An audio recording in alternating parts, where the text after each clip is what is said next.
పోతే తిరిగి సాధించుకోవచ్చు, కానీ ఆ ప్రాంతం యొక్క అస్తిత్వం పోతే, ఆ ప్రాంతం యొక్క సాంస్కృతిక వైభవం కోల్పోతే మళ్ళీ తిరిగి సాధించుకోవడానికి అనేక సంవత్సరాలు పడుతుంది. కాబట్టి మరి రాజకీయ పోరాటం ఒక దిక్కు జరుగుతుంటే ఇంకొక పక్క సాంస్కృతిక పోరాటం జరగాలి అని చెప్తే ఖచ్చితంగా తెలంగాణ సంస్కృతిని కాపాడడం కోసం మేము బలంగా పనిచేసినాం. ఆ విషయం మీ అందరికీ తెలిసిందే. అయితే కేవలం సాంస్కృతిక పోరాటమే కాకుండా ప్రతి సందర్భంలో కూడా తెలంగాణ ఉద్యమం అంటేనే రాజకీయంతో ముడిపడి ఉంది. కాబట్టి ఆనాడైనా రాజకీయాలు మాట్లాడినాం, ఈనాడైనా రాజకీయాలు మాట్లాడుతున్నాం. ఇది ఒక ప్రజాస్వామిక దేశం భారతదేశం. ఈ భారతదేశంలో ఒక పరిస్థితి మారాలన్నా, ఒక నిర్ణయం తీసుకోవాలన్నా, ఒక మార్పు సమాజంలో రావాలన్నా అది రాజకీయ ప్రక్రియ ద్వారా జరుగుతుందనే విషయం మనందరికీ తెలుసు. కాబట్టి ఆనాటికి ఈనాటికి ఎప్పుడు తెలంగాణ జాగృతి మేము ఒక సంస్థగా ఉన్నా రాజకీయాల గురించి మాట్లాడడం, రాజకీయాలని ప్రభావితం చేయడం, తద్వారా ప్రజలకు మేలు చేయడం అనేటటువంటి సదుద్దేశంతో మేము పనిచేస్తూ ఉన్నాం. మీరు లేచిగా ప్రెస్ వాళ్ళకు ప్లేస్ చేయండి. అశోక్, అర్జున్ కూర్చోబెట్టుకోండి, కనబడుతుంది కదా ఎదురుగా, కూర్చోండి బ్రదర్. ఇంకా ప్రెస్ మిత్రులు ఉంటే కూర్చోబెట్టుకోండి, కార్యకర్తలు నిలబడండి. అయితే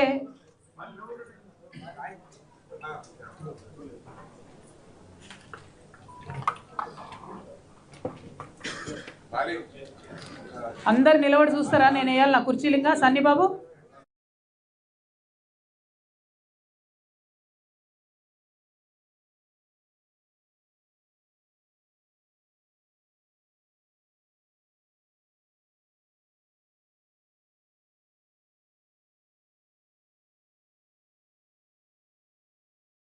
మీ అందరికీ తెలుసు, జనం బాట కార్యక్రమాన్ని చేపట్టి మరి ఇప్పటికీ 11 జిల్లాల్లో మేము పర్యటించడం జరిగింది. ఇంకా ఇంకా ఇంకా 21 జిల్లాలు మరి ఉన్నాయి, వాటిని కూడా పర్యటించబోతా ఉన్నాం. ఈ లోపల ఎలక్షన్ కోడ్ వచ్చింది కాబట్టి కామారెడ్డి జిల్లా తర్వాత స్వల్ప మార్పు చేసుకొని మరి మేము హైదరాబాద్, మేడ్చల్ జిల్లాలలో మా జనంబాట కార్యక్రమాన్ని కొనసాగించబోతా ఉన్నామని ఈ సందర్భంగా మళ్ళొకసారి ప్రజలందరికీ తెలియజేస్తూ, ఇన్నిగానం ఛానల్ ఉన్నాయా మీ కామారెడ్డి? ఇంకా వస్తున్నాయా?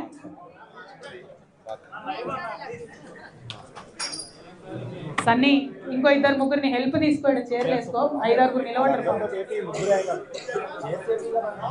అందరు కూర్చొనే ఉంటే ఎవరు పని చేస్తారే? ఇక మన ఇద్దరం లేద్దాంపా, అట్లా కుర్చీలు వేస్తే అయిపోయింది.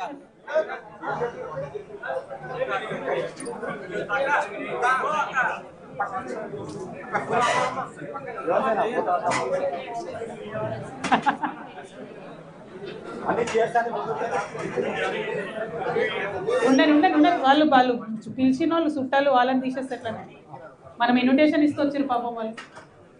కార్యకర్తలు లేపు, వేరే వాళ్ళని డిస్టర్బ్ చేయకు.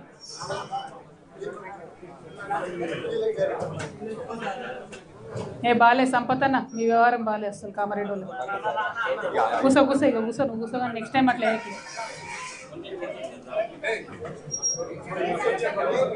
ఉండు అమ్మా. దేవసేన మీరు ముంగట ఉన్నోళ్ళు కదలకురిగా, ఉన్నోళ్ళు ఉన్నట్టు ఉండండి. తలకాయ వస్తుందా? తల తీసేద్దామా? పక్కకట్టు జరుగు, కొంచెం ఒక్క చైర్ అటు జరుగు.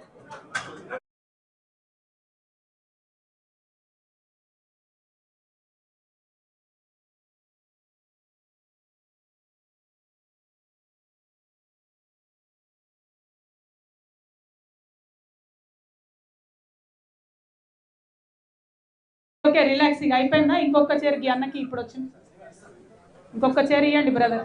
ప్రెస్ వాళ్ళని కూర్చోబెట్టుకోరు అంతే.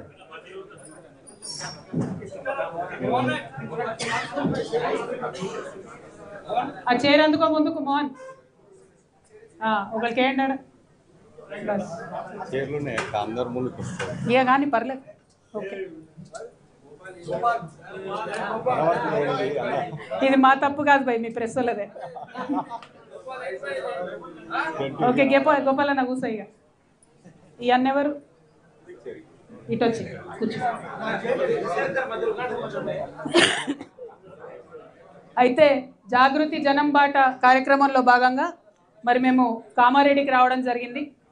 కామారెడ్డి కామారెడ్డి జిల్లాలో ముందు మా పర్యటన జుక్కల్లో నాగమడుగు ప్రాజెక్టును సందర్శించడంతో ప్రారంభించి ఆ తర్వాత నిజాం సాగర్ పోయి అక్కడి నుంచి నాగిరెడ్డిపేట్, ఆ తర్వాత లింగంపేట్, ఆ తర్వాత కామారెడ్డి పట్టణానికి రావడం జరిగింది. మరి మీ అందరికీ తెలుసు కామారెడ్డి ఈ మధ్య వార్తలలో ఉన్నది. ఎందుకోసం అంటే విపరీతమైనటువంటి వర్షం వచ్చి కామారెడ్డి పట్టణంలో చాలా కాలనీలు నీట మునిగినటువంటి పరిస్థితి. అయితే కామారెడ్డికి ఉండేటటువంటి ఆ ప్రత్యేక పరిస్థితి దృష్ట్యా ముఖ్యమంత్రి రేవంత్ రెడ్డి గారు పర్యటనకు రావడం జరిగింది. ఆగస్టు 27, 28 తేదీల్లో భారీ వర్షాలకు కామారెడ్డి అతలాకుతలం అయిపోయి ఈ జిల్లాలో ఉన్న 94,000 ఎకరాల్లో వరి, పత్తి, మొక్కజొన్న, సోయా ఈ కూరగాయల పంటలన్నీ కూడా వాటితో పాటు కూరగాయల పంటలన్నీ కూడా దెబ్బతిన్నాయి. మరి దెబ్బతిన్నాయి. ఆ సందర్భంలో ముఖ్యమంత్రి గారు 24 ఆగస్టుకు రాకుండా బాగా వానలు పడుతున్నాయి, నా హెలికాప్టర్ నా గాలి మోటార్ గాలి ఎగురుతలేదు కాబట్టి నేను తర్వాత పర్యటనకు వస్తా అని చెప్పి సెప్టెంబర్ 4వ తారీఖు నాడు పర్యటనకు రావడం జరిగింది.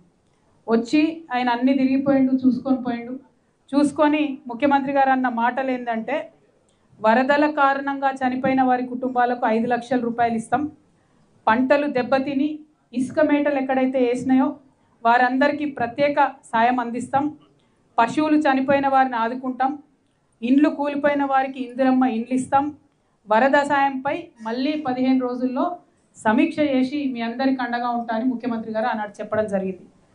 దారుణం ఏంటంటే ఇంట్లో ఏ ఒక్కటి కూడా జరగలేదు.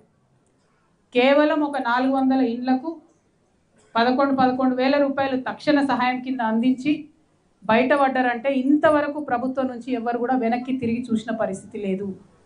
నిన్న మేము పోయి మరి ఏదైతే పంటలు మునిగిపోయినటువంటి రైతులు వారి కుటుంబాలతో మాట్లాడితే వాళ్ళ బాధ కాదు, దాదాపు 2-3 ఫీట్లు ఇసుక పేరుకపోయి ఉన్నది. దాంతోపాటు కొట్టుకొచ్చినటువంటి రాళ్ళు, రప్పలు కనీసం ఆ పొలం పొతం చేసుకొని చేద్దామంటే కూడా పని వారి దగ్గర ₹1 లేనటువంటి పరిస్థితి. ఎందుకంటే ఇండ్లకిండ్లు కొట్టుకపోయి కట్టుబట్టలతో రోడ్డు మీద ఉన్న పరిస్థితి. మరి ప్రభుత్వం మాత్రం కనీసం తిరిగి వెనక్కి చూస్తలేదు. ఈ ముఖ్యమంత్రి గారు ఆనాడు కామారెడ్డి నుండి కూడా పోటీ చేసిండ్రు. మరి చాలామంది ఆయనకు కూడా ఆ రోజు ఓటేసిండ్రు. ఇవాళ కొడంగల్ మీద ఏదైతే ప్రత్యేకమైన శ్రద్ధ పెట్టి ముఖ్యమంత్రి గారు పనిచేస్తున్నారో కామారెడ్డి మీద మాత్రం సీత కన్ను వేసినారని చెప్పక తప్పలేదు. ₹1 కూడా కామారెడ్డికి రాలే. దాంతోపాటు ముఖ్యమంత్రి గారు వెళ్ళేటప్పుడు తొవ్వల బ్రిడ్జ్ కూడా చూసుకుంటూ పోయాను. లింగంపల్లి టు కామారెడ్డి వచ్చే మధ్యలో ఉండే బ్రిడ్జ్ కొట్టుకపోయింది. అది దాన్ని కూడా ఆయన అక్కడ ఆగి చూసిండు. ఎంత దారుణం అంటే ఇంత నాగరిక ప్రపంచంలో